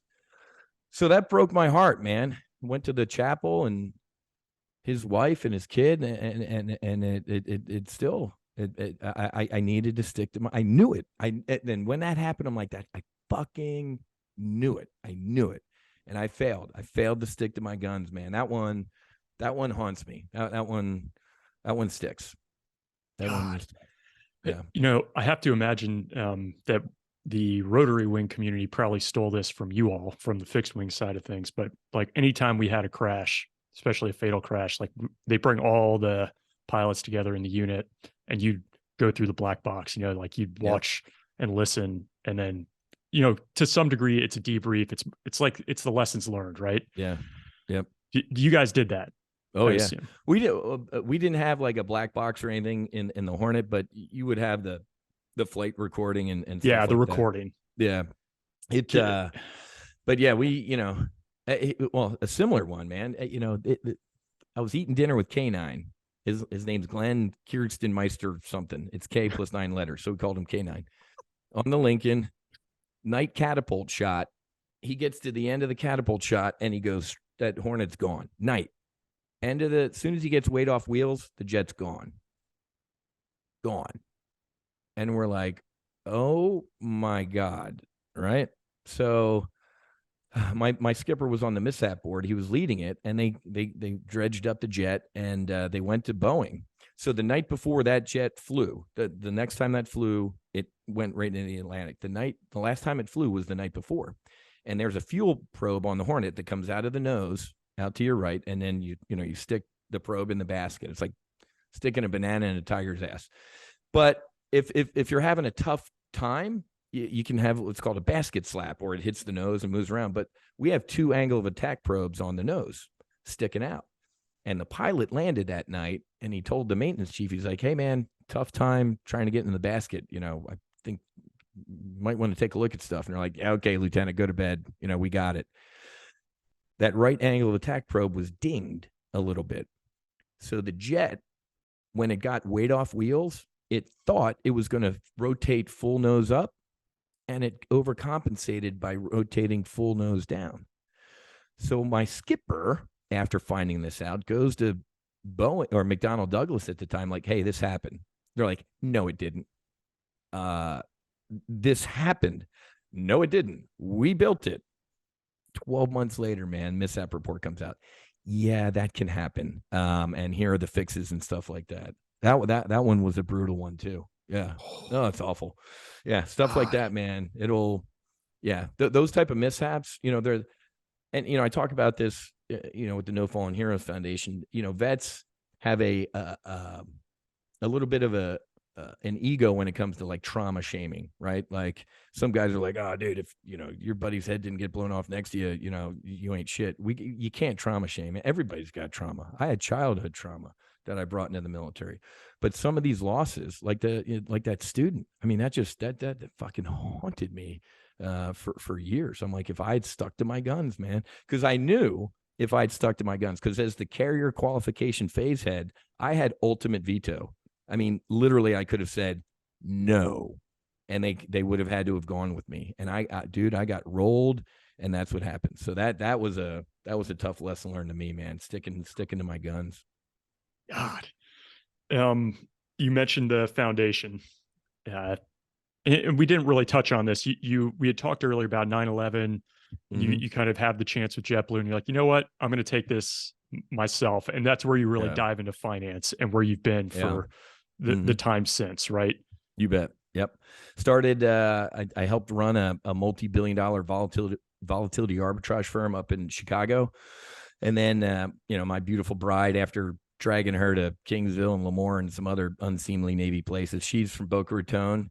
And I'm a beach guy. I'm a Navy guy. So Chicago, no offense to anybody from Chicago, it's just miserable, man. In February, it's like walking from the Board of Trade to Union Station in February is like a survival situation. You're like stealing gloves and scarves off of dead bodies and stuff.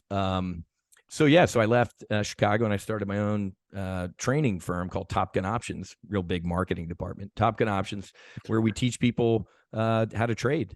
Monday through Thursday, I log in to a online platform and manage model portfolios in the market. So I teach people how to trade, and it's been absolutely awesome. But in 2020, God takes care of fools, drunks, and sailors. I was sitting right here at this desk, man, and I saw Donald Trump at Davos on January 22nd kind of look into the camera and go, Joe Kiernan, CNBC guy, asked him like a throwaway question at the end of the interview. Hey, real quick, Mr. President, what's up with this China flu thing? And Trump's like, dumb question. Why you even asking me? Xi's a good guy. I trust him. Not coming here. Dumb question. I looked into this cameraman and I told my members, I'm like, he's lying. Get out. Buy puts on the S&P 500, get long volatility. And we pounded the market into the dirt. I literally turned little old ladies in tennis shoes into millionaires. And it was just, we just pounded it into the dirt. I wrote a book, COVID Crash, From Panic to Profit. I bring that up because made an obscene amount of money. And I'm like, you know what, man, I don't need it. Right. So after losing Swede and a couple of my buddies, I'm like, you know what, veteran suicide. At the time, we were lied to, but at the time I was led to believe that 22 veterans a day were taking their own lives. And I'm like, I'm going to do something about it. So I started a foundation called the Top Gun Fighter Foundation. Again, big marketing department, to try and do something, right? I don't know, jobs, dogs, whatever. It's something. How do we stop this? I mean, even if it's just one, that's a victory. And, just trying to find where to throw this money to help. And I was led to a former Navy SEAL and his wife, who he had suffered with TBI, PTSD, everything, suicidal. And, his wife had done research and as a last resort, kind of threw him on an airplane down to Mexico to do psychedelic assisted therapy. And she said, when he got off that airplane 4 days later, I had my husband back. I'm like, what? Wow. So it was in Boca. We were out at dinner. They were in town and I gave him a nice donation. And this was May of 2021. And they said, oh my God, hey, what are you doing in a couple of weeks? I'm like, nothing. They're like, well, we got a pretty eclectic group going down to do the medicine. Would you be interested? And I'm like, go to Mexico, do some drugs with SEALs, sign me up. They said Marcus Luttrell, the lone survivor, Marcus Luttrell, Jared Taylor, one of the founders of Black Rifle Coffee, another SEAL, that's friends with Marcus, and then an NFL player, an NFL superstar. I'm like, I'm in, man. Short story long, that weekend was without a doubt the most spiritual, most it's ineffable, right? SAT word. I can't even put into words everything that I experienced. It sucked. It wasn't pleasant, but it was tough. It was work. The medicine we did was called ibogaine, which is a derivative of the root iboga, which some believe is the tree of knowledge, right? So we did ibogaine, and that was a good 12, 14-ish, 16 hours in the medicine. And you're wide awake. It's not hallucinations or what. I mean, with your eye shades on, you lift them up. Okay, I'm here. There's some nurses. I'm on planet Earth. So it's a waking dream. But man, on the medicine, I saw my sister Monica, and she was absolutely angelic. She was perfect. And then my father with my sister, and I couldn't remember the last time I had seen my dad happy, and he could not have been more happy, and I felt at peace. And then, pixelated is a bad word. They started to go away and leave me, and it was a horror. I was yelling out, and they came back. And this time, looking at me, I followed them. And when they went away, they went into everything. I saw them go into my daughter. They went into me. They went into the trees. They went into the sand, the sun, and I was at peace. They never left. They're right here. They're right here on this podcast. And 3-4 decades gone, scrubbed, literally scrubbed. All the stupidity in my life, the drugs, the alcohol, the not being a compassionate man were destroyed, where it was a control, alt, delete.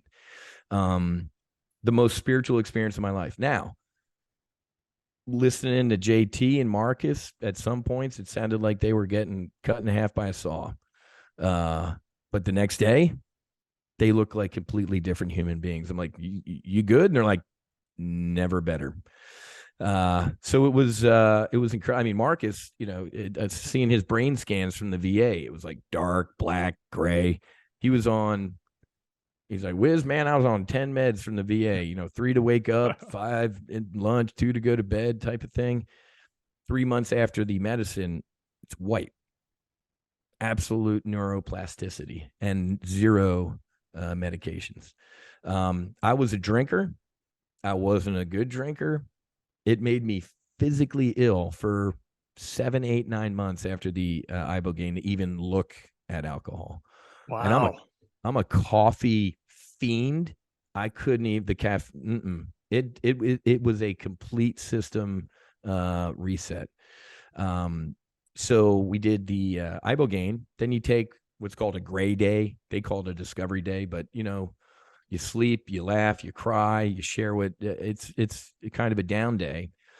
And then we did what's called 5-MeO DMT, which is it's the venom of Bufo alvarius toad. And in my life, I think prior to this point, I had done 2 flips into a pool, and both times I landed on my back. On this bed in Mexico, when I did the toad, I did a forward flip in the bed. It was an exorcism.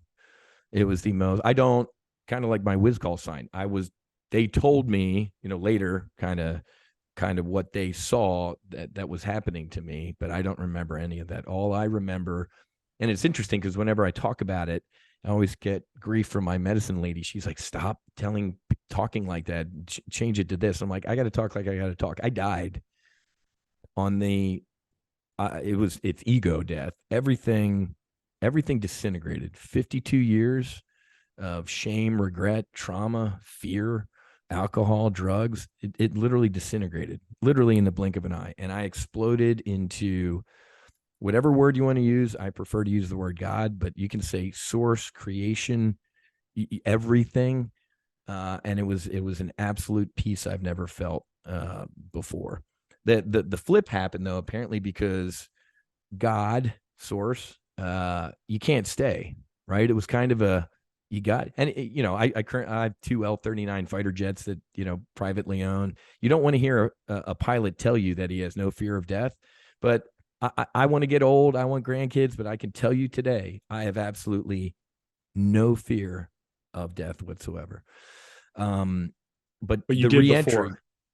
yeah, a little trepidation. I mean, what's out there, what's after it, gone. I mean, if you Google the Johns Hopkins psilocybin study, they did, stage 4 cancer patients, 85% of them said no fear of death anymore, and I can enjoy life. So I think the flip happened when I came back from absolute perfection. I have horrible tinnitus for the rest of my life. My right vision, my right eye sucks. My back from flying fighters for 15 years sucks. For about 6 to 8 months after that, everything was perfect. Everything. And I asked my guide, because you do integration calls to, 5% of the work is on the medicine. 95% is the integration. You can't do the medicine and just go back to what you're doing. It's going to suck.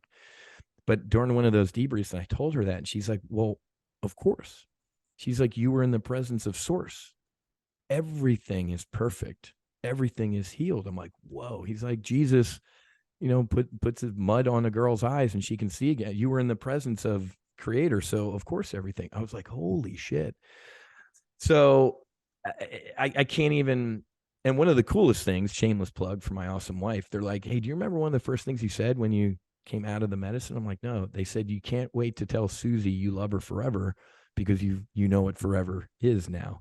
Because that's exactly what I experienced. To me, man, time is a human construct. What I felt, and this answered something about my father and my sister. I've always wondered, since I was a high school rescue squad guy, like, is my sister bored? Like, is she, do they do they go, hey man, we've been up here for a while. Where is everybody? It's only now I experienced what I absolutely believe was forever. And that feeling of there is no past or future. There was only now in that moment. And now to me on that medicine was infinity, and it was forever. And man, I came back a completely different human being. As that Irish Catholic altar boy, I had lost my faith. I've never been more spiritual in my life. I've never been closer to God. I've never been a better husband or father or human being. It was a complete, I'm not a big user of this term, but I am now. I was absolutely born again. And that's what they think the flip was. They're like, dude, you got into like the fetal position. And my guide's like, I think you were like in the birth canal. I mean, you were being reborn, because then you flipped and you were here.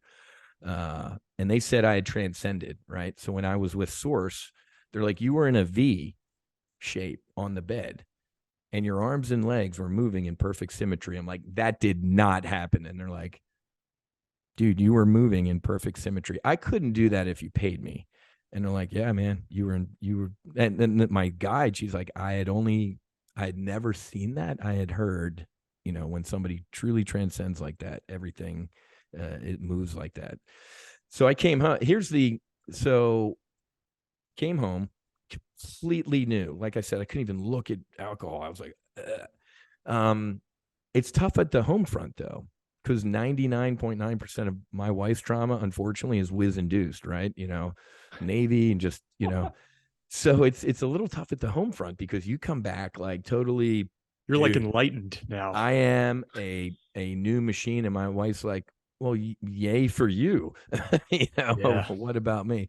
So my brave wife, she went down, it's called the Mission Within in Mexico. She went down with a couple of Navy SEAL wives, and she did the medicine. She didn't do Iboga because they reserve the Iboga for, traumatic brain injury or some serious trauma.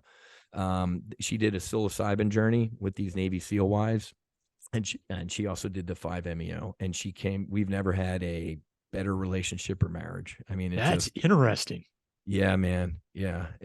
I can't, it's, let me say, it wasn't fun. It's not, yay, it's not a magic pill. The brief was pretty good. The first 30 days I came home, They call it the pink cloud phase.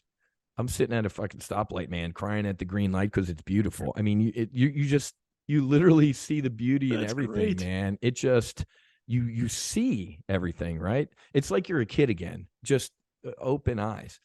Second, the 30 to 60, man, kind of sucked. I'm like, why is that guy homeless? Why is there disease? Why is there war in you? Why are we killing people in you? I mean, it got heavy. And then the 60 to 90, I'd say I found my cruise altitude. But yeah, and it's really interesting because, me and the guys that went the first time, you're your own little squadron. So they're actually going back to step into the medicine in 3 weeks. I think, and I'm actually going to awaken your soul in Costa Rica with 2 female fighter pilot veterans who are going to step into the medicine. I feel like an annual knock the rust off, because old me, after doing the medicine the first time, it kind of had a tail, right? Life, ego, everything. So I was stall speed. I could tell I was at stall speed.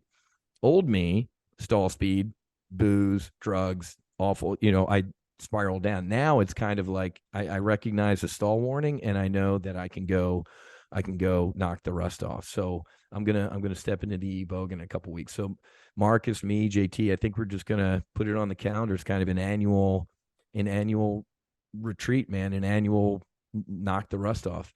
Like I said, this awesome. This ain't like, hey, let's all meet together, once a year and have fun. It's incredibly humbling. I treat it like a combat mission, man. I'm going to Costa Rica in a couple weeks. I'm getting my intentions together. The diet's changing. I haven't no drinking, absolutely gone. This is a serious endeavor. But I'm so thankful for the medicine experience, because now I know when the wings are icing up, I know I can knock the ice off. Just, I don't know if you can get this granular, but you mentioned you never been a better husband, better father, that sort of thing. Like, if you look at being a better father, what are some of the things you do differently now, if you can even put your finger on them? Yeah, well, let me lead with this. So one of the guys that's on my advisory board for No Fallen Heroes, his name's Daniel Carcillo, 2-time Stanley Cup winner at the Chicago Blackhawks. And he's in the psychedelic space because his best friend on the Blackhawks, Steve Montador, typical, NHL, NFL, man, 16, 17 concussions and things. And they're like, dude, here's some Advil. Team doctor says you're fine. Get on the ice. He died in his sleep at 35. Oh. And they opened up his head and he was dead. I mean, he would, and Daniel's like, my call sign's Car Bomb. I'm the enforcer on this team. He went to Orlando to a brain center and they're like, dude, you're an egg. Like, you take one more hit. He's like, holy shit. So he started a company called Wisana Health, and he's working on getting MDMA therapy for traumatic brain injury. I bring him up because he and I met and we were sitting on the beach, man. And, we lived in Chicago for a couple of years. So the wife and the kids are big Blackhawks fans. Yeah. And I'm like, hey, I'm at the beach club with Daniel Carcillo, and my wife and kids are like, we're going to swing by and accidentally see you. Can we walk by? I'm like, he's really cool, I'm sure. So they're like, oh, hey, man. I'm like, sit down, so they're sitting on the couch. It's a little Sound of Music-ish because it was weird. I'm at the head, and it's Susie, Matthew, Jack, like in age order. And they're sitting across from Daniel, and Daniel's still asking me about everything in the retreat and everything. And he finally looks over at the kids. He's like, have you all noticed a difference? And it was brief. And then I felt peace. There was a sheer moment of terror. I'm like, in the time that question took to reach my kids, I'm like, oh my God. And nobody spoke. They all kind of looked at me. I'm like, oh my God. Leave it to my brave daughter, Keely. She looked and she said, he's better. And, so I don't know what I, changed or is doing better, but just to hear my little princess just kind of be the voice of everybody and say he's better. That's all I needed to hear. Yeah. There's some sayings that I thought were ridiculously corny before I did the medicine, but I know they're fact now after it. One of them was, you can heal 3 generations on the medicine. And I read that in the manual. I'm like, that sounds dumb. I'm moving on from that sentence. I'm telling you, man, when I saw my father, he was healed. He was perfect. I healed. And the fact that my son knows even anything about this is awesome. I mean, my dad didn't even know what the word meditation meant, probably, hippies or whatever. But the fact that my children know all of this stuff right now, that this is there, I think I've broken some generational trauma, man, or a generational curse, So I can't put a finger on what I'm doing better, but clearly it's something, man. I mean, I'm just so more present, right? It's funny because my wife did one of my podcasts, and when I got done the medicine, the biggest realization that I had was everything's okay. Like, even if it's horror or good, everything, I just had this overwhelming feeling of everything's okay. Like, literally that weekend before I did the medicine with the guys the first time, there was legal shit going on. The market was imploding. And I was just, after the medicine, none of that mattered. It mattered, but not at the weight I was giving it. And it's funny because when Susie got back, she's like, everything's fine. That's her sentence. She's like, I got this overwhelming sense that everything's fine. I'm like, I know, right? I use the word okay. You use the word fine.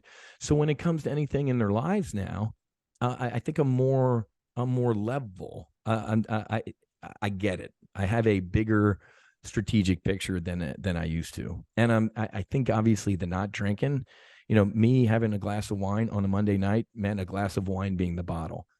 Gone.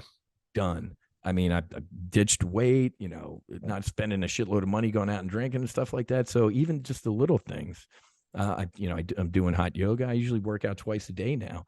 The meditation. So it hopefully just all that stuff wraps up into just being a more compassionate human being, which I don't think I was a complete jerk, but I can tell that I probably wasn't the nicest guy that I could have been to a lot more people, and that's over with. So that guy died on a bed in Mexico on the floor. Man, it does make me think with our ages now and the war that we've all gone through in the past 20, 30 years, thinking back on our parents who you said like they wouldn't even know what meditation is. Our dads really is what I'm talking about. Yep. And how interesting it was. That was the Vietnam era and all of the psychedelics were prominent then. Correct. Yep. But they couldn't. And that's why they became illegal, man. They became illegal because, and so old me, 5 years ago, I'd volunteer to go work on death row to kill guys. When Russia invaded Ukraine, I would have swam across the Atlantic to jump in a MiG-29 in Ukraine and strafe Russian troops. Me today, I'm like, man, can we just this is totally new me, right? Yeah. And this turns some people off because I'm like, you ready for this? God loves Vladimir Putin, Jeffrey Dahmer, and me the exact same. And people are, I'm like, dude, God does not make imperfect things. I saw it. Everybody has a soul. It's this shit on that just gets, it's this crap. I guarantee you, if I could kidnap Vladimir Putin and him do the medicine, none of this shit would be going on. So you got a great point, man. Around the 60s, when people were starting to do this stuff and go, why can't we just get along? Can we love? That's subversive and you're anti-American. What? I'm a criminal because I'm more compassionate and I don't want to go kill people. It's sad, but we're back. This is the Renaissance. This is and veterans. We're leading the fact that veteran, like somebody like Luttrell doing this means Marcus, a hell of a lot. Yep. God, yeah, correct. His brother Morgan, who's a congressman now. I mean, so this is here. Not that you and I as veterans are anything special, but if the public can kind of look to us a little bit to lead, hell yeah, man. And especially, we just sponsored a couple guys that I got a couple texts days ago, like, Whiz, I don't want to kill myself anymore. Those are the texts or the messages that I get. I'm like, boom. Boom. One suicide, the generational trauma, that grenade that goes on for eternity stops. So unless me, Marcus, JT, and a bunch of other dudes and ladies are full of shit, this stuff we need a chance, right? Yeah. I love Oregon, Colorado. I'm in a REIT, a real estate investment trust called Healing REIT. We're opening healing centers outside the biggest VA hospitals in the country. That's so awesome. We can do ketamine or psilocybin or anything like that, because as you know, man, the VA is just it's a broken system. And the fact that I'm having a budget $5 to $8 grand to send a vet to a foreign country to heal is a crime. It's insane that we're having to do this, but it's coming, man. The changes, I feel it. It's right now, and these 2 female fighter pilots going with to Costa Rica are going to help lead the fight as well. Man, that's awesome. Okay, I'll get you out of here in just a second, Wiz. There's just a couple things. One thing I wanted to ask, as you look back on your time in the cockpit, is there anything when you're flying that you've ever thought like, man, I just wish somebody who's never been in an F-18 that they could just feel what it was like to do this just once in their life? Yeah, I think that would be not the time I almost killed myself going straight down into the Pacific at Mach 1.7. I wouldn't want anybody else to do that. This would be, over, southern Iraq when I was flying over, ain't too much electricity, man. It was dark, just dark. You'd see fires from the marsh people type of thing.